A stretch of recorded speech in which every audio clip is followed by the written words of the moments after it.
খেতে কার না ভালো লাগে, তাই না? আমার তো ভীষণ ভালো লাগে, আর আমি তো হেলদি, আপনারা বুঝতেই পারছেন। আমি কিন্তু খেতে ভীষণ পছন্দ করি।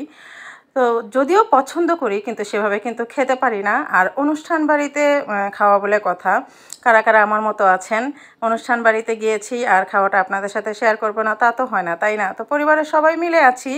আর এখানে চামচ দেখাচ্ছি কারণ আমি চামচ সবসময় নিয়ে যাই রাইসুলের জন্য। প্রথমে রামিসার জন্য নিয়ে যেতাম কারণ ও দই খেতে পারতো না, আর এখন রাইসুলের জন্য নিয়ে যাই। রামিসা পারে, আমরাও পারি, তো এই জন্য চামচটা নিয়ে যাওয়া আর কি। আসসালামু আলাইকুম, বন্ধুত্বের মিষ্টি বন্ধন থেকে আমি আফরিন ঢাকা থেকে বলছি। সবাই কেমন আছেন? আশা করছি দেশ ও দেশের বাহিরে যে যেখান থেকে বসে আমার আজকের ভিডিওটা দেখছেন সবাই সুস্থ আছেন, ভালো আছেন। আমরাও আলহামদুলিল্লাহ ভালো আছি। তো অনুষ্ঠান বাড়িতে গিয়েছি, এটা সুন্নতে খাতনার একটা অনুষ্ঠান ছিল। আর সেখানে আমাদের পরিবারের সবাইকেই দাওয়াত ছিল, মানে আমাদের পরিবার আর আমার বাবার বাসার পরিবার। তো সবাই মিলে একসাথে শীতের দিনে এরকম অনুষ্ঠান বলে কথা। গরমের দিন যদি একটু বিরক্ত হই, কিন্তু শীতের দিন হলে আর বিরক্ত হই না। যতটুকুই খাই সেটা স্বাচ্ছন্দ্য মতো খুব শান্তিতে খাই আর কি, কোনো গরমের কোনো ব্যাপারটাই নাই। আর এদিক থেকে রাইসুল শুধুমাত্র রোস্টটুকু দিয়েই খাবে, রামিসাও শুধু রোস্টটুকু দিয়েই খায়। তো তারপর আজকে আমি রামিসাকে দেখি গরুর মাংস খাওয়াতে পারি কিনা। আর রাইসুল তো গরুর মাংস সে পছন্দই করে না। তো এখানে প্রথমে রোস্ট চলে আসছে, আর আমরা খাবারের থেকে বেশি কিন্তু সালাডটা বেশি খাই। এটা আমার আমার আমার ক্ষেত্রেও, আমার হাজব্যান্ড, আমরা সবাই সালাডটা একটু বেশি খাই, আর রাইসটা খুবই অল্প খাই। এখানে রোস্ট দিয়ে খাচ্ছি, আর এরপরে বিফ রেজালা চলে আসবে। সবারই পছন্দ বিয়েবাড়ি বা অনুষ্ঠান বাড়ির গরুর মাংসটা আসলেই টেস্টি হয়।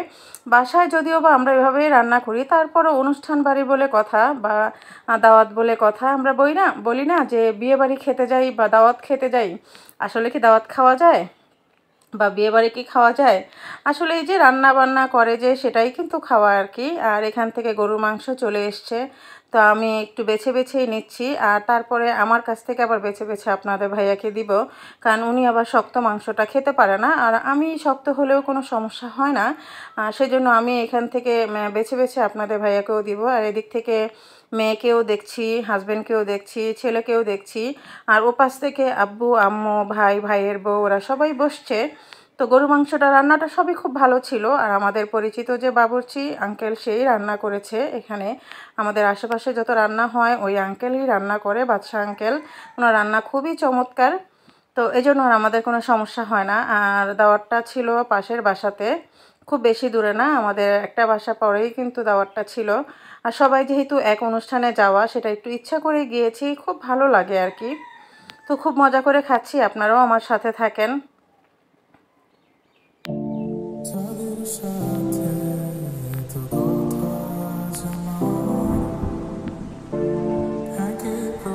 ওদিক থেকে আমি সবটাই খেয়াল করছি যে রাইসুল খাচ্ছে কিনা, রামিসা খাচ্ছে কিনা। কিন্তু রামিসা রোস্ট খেতে খেতেই মনে হয় বেলা শেষ হয়ে যাবে, কারণ ও একেবারেই কম খায়, একেবারেই কম।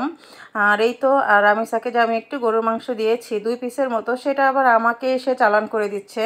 আসলে গরু মাংসটা খেতে পারে না, মানে চাবাতে পারে না, আর দাঁতের ভিতরে খুব ব্যথা পায়। আর রাইসুল তো গরুর মাংস সে সহ্যই করতে পারে না, নামও সে সহ্য করতে পারে না, সে শুধু রোস্টটুকু দিয়েই খাবে। এই তো বসে কিন্তু খেতে পাচ্ছে না, দাঁড়িয়ে দাঁড়িয়ে খাচ্ছে। আর এদিক থেকে রামিসার দিকে আমি ক্যামেরা দিয়েছি, সেই জন্য খুব সে লজ্জা পাচ্ছে।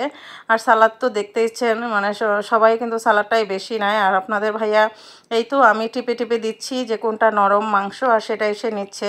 তার কিন্তু ফেভারেট কিন্তু গরুর মাংস, কিন্তু হাই প্রেশারের কারণে কিন্তু গরুর মাংসটা এখন সে অ্যাভয়েড করে, খেতে পারে না। আর বাসায় যখন আমি রান্না করি তখন তো আলু দিয়ে গরুর মাংসটা রান্না করি কম মশলা দিয়ে, সেটা উনি 1 পিস মাংস নিয়ে আর আলু দিয়ে ঝোল দিয়ে খাওয়া হয়ে যায়। আর বিয়েবাড়িতে তো আলু দেয় না। তো আমি বলেছি আজকে 2 পিস 3 পিস খাও, কোনো সমস্যা হবে না, আর যেহেতু দাওয়াত খেতে এসছি, না খেলে কেমন হয়, তাই না? তো সেদিক থেকে সালাদ বেশি করে নিয়ে খাচ্ছে, আমিও বলেছি সালাদটা বেশি করে নিয়ে খাও। আর আমি তো টিপে টিপে দিচ্ছি যে কোনটা মাংসটা শক্ত আছে কোনটা নরম আছে, নরম দেখে শুনে দিচ্ছি, তাহলেই উনি খেতে পারে। উনিও দাঁতে ঢুকে যায়, সেজন্য খেতে পারে না শক্ত মাংস।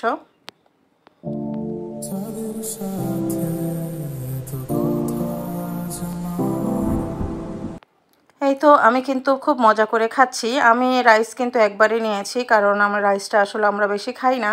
খুবই অল্প খাই। আর যতটুকুই খাওয়ার কারণ যেহেতু বিয়েবাড়িতে বা অনুষ্ঠান বাড়িতে খাবারটা রিচ হয়, সেজন্য বেশি খাওয়াটা ঠিক না আসলে। আর সবাইকে একটা কথা বলি, অনুষ্ঠান বাড়িতে আমরা যারা খাবারটা নষ্ট করি, তারা যেন খাবারটা নষ্ট থেকে বিরত থাকি।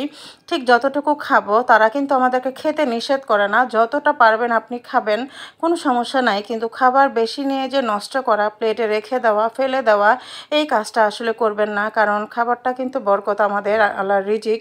তো এই রিজিকটা নষ্ট করাটা কিন্তু ঠিক না। অনেক গরিব মানুষ আছে যারা খেতে পারে না, কষ্টে আছে।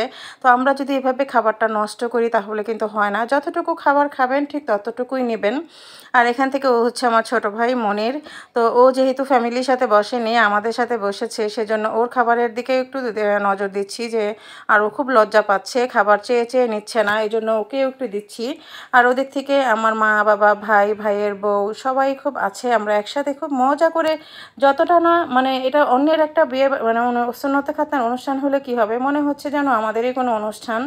তো ছোট ভাইকে মনিরকে একটু দেখে দেখে খাওয়াচ্ছি, দইটা নিয়ে দিলাম। আর এই তো এখন দই চলে এসছে, আর দইটা খুবই মজা ছিল। আমাদের এখানকার দই কিন্তু খুবই টেস্টি। যারা সাভারের দিকে থাকেন তারা নিশ্চয়ই জানবেন যে সাভারের দই মিষ্টি কিন্তু অনেক মজা হয়। আর রাইসুল এই তো চামচ দিয়ে দই খাচ্ছে, আর আমি এই তো লাস্ট পাতে এখন দই খেয়ে নিচ্ছি। খাবারটা সত্যিই খুব ভালো ছিল। আর যে অনুষ্ঠানে গিয়েছি ওদেরও কিন্তু মানে ব্যবহার খুব অমায়িক ছিল। আর আমরা সবাই দই খাচ্ছি, দই খাওয়ার পরে অবশ্যই পান খাবো, পান খেয়ে বাসায় চলে যাব।